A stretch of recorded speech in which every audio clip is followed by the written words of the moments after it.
This is a recap of day 34 and video 1 of day 35.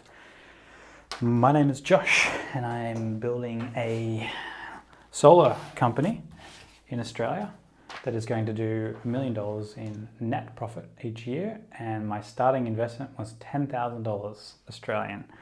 I am actually doing pretty well. The day 34, some of the things I needed to get done and did do of that day was I had a sale that confirmed over the phone that they wanted to go ahead. This is the sales game with Josh McKay, helping solar business owners sell more, make more, and work less. I just needed to finalize that sale, so I have. So we've now got 2 sales, and the profit margins of those sales combined is around 9 grand. That's pretty good. In the last business, the sales margins of those 2 sales would have been around 4 grand. So we're almost double the profit margins, or so not almost, more than double the profit margins. I had an appointment to attend, which didn't turn into anything. I wanted to go door knocking, but I actually had a family emergency that I had to finish up. I wanted to link my Zoho CRM that I'm using for managing all the customers into we have a commercial lead supplier. So I wanted to get a Zapier to link that in. I didn't get time to do that, but that's on my list of things to do. I also needed to set up Xero. So now that we had 2 customers in the last few days, we needed to set up Xero so that we could invoice. We need to add in templates and get our sort of payment terms and reminders and due dates and all that sort of stuff set up in Xero so that we know the process of when to invoice customers and when to remind them about payments and that sort of thing. We've also got in Xero, you can add in your Stripe, and that way when you send an invoice out as a link, people can actually pay via Apple Pay or Google Pay directly on their phones to pay the balance, which is just super convenient. So that's pretty cool. Like, it makes it seem like we've just got all this tech. But it was actually really easy to set up.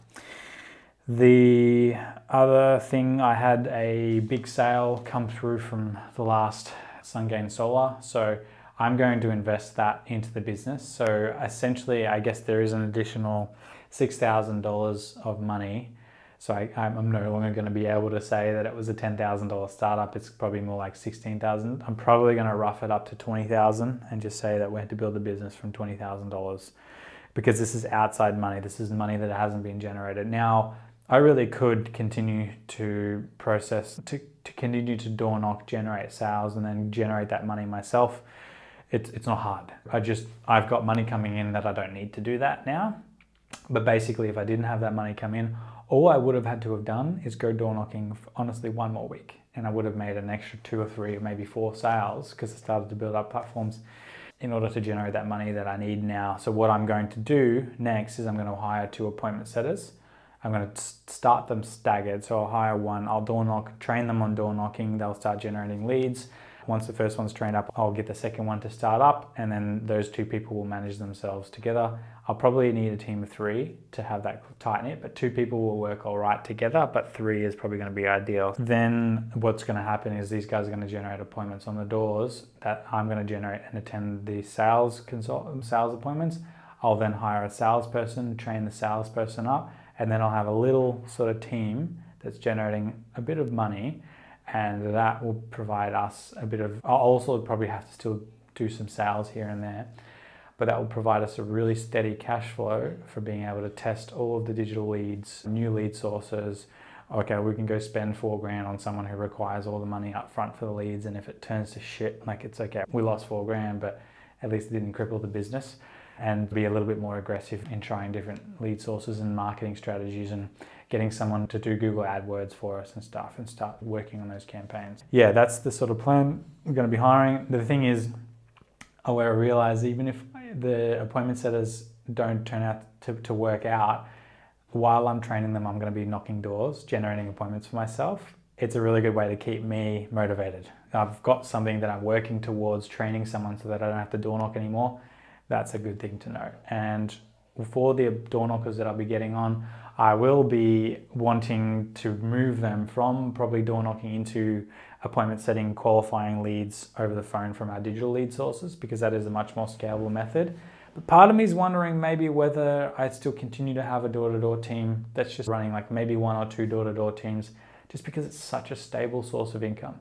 You literally, there's no barriers. You just find an area, you drive out there, you knock doors, you generate appointments, you make sales. It's super easy. Market conditions don't really affect it. Digital conditions like platforms and that sort of thing, you can't get affected by it. So part of me thinks maybe it's a good idea to have that sort of thing in. And that appointment setters, because no one wants to door knock for all the time, the appointment setters can transition between the phone-based and the field-based roles. Or some people might really like just being out on field because it's not going to be full-time hours as well. I'm only going to have them working 4 hours a day out on field. Any more than that, it's honestly, even if it's just a punchy 3 hours, that last 3 hours a day, I'll pay them full-time rates as well. We won't work weekends. You start late, it's a pretty good job. You're basically working part-time, but you get paid full-time. It's just an intense sort of part-time.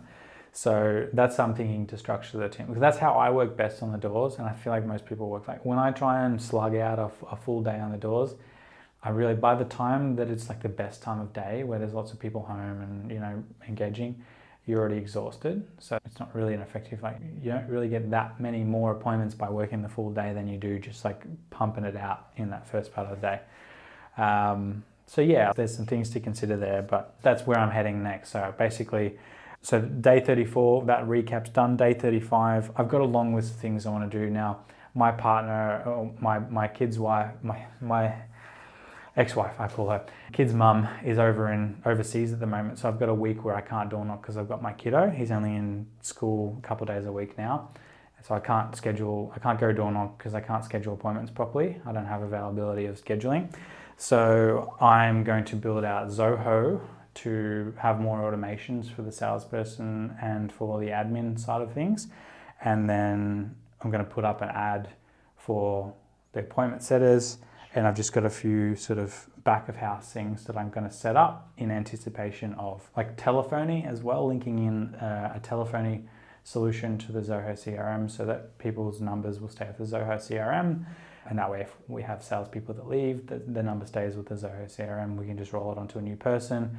And our Philippines staff, as we hire more, will be able to call from a local Australian number using the Zoho telephony as well. So yeah, and then also SMS automations and things like that are going to be linked in with the Zoho telephony. So there's a few really good benefits there. Day 35, some of the things that I'm planning to do today. Today's a half day because I've got my kiddo, he's not at school today. But what I want to do today, I've already done a few things. I've done some changes to Zoho, and I was actually training Jerry, my operations manager, while I was doing that training, while I was doing those changes. He was watching and he was learning sort of the back end and starting to get familiar with Zoho, which is going to be really handy down the track. If they need to make minor adjustments, it's good to train people up. I want to try, and I registered for an STC's trading account with TradeZone. We're going to register for the STC's account with the same stock supplier. That way it's all with them, and if there's any delays, like at least they have control over the situation. What else? I'm going to call a lead supplier, an exclusive lead supplier, and I'm going to draft up a description for the appointment setter role. And I also want to look into the telephony that we're going to be using for Zoho. That's basically my priorities. So that's all tonight. You can probably hear the kiddo in the background. I will share with you at the end of the day what I managed to do. Cheers.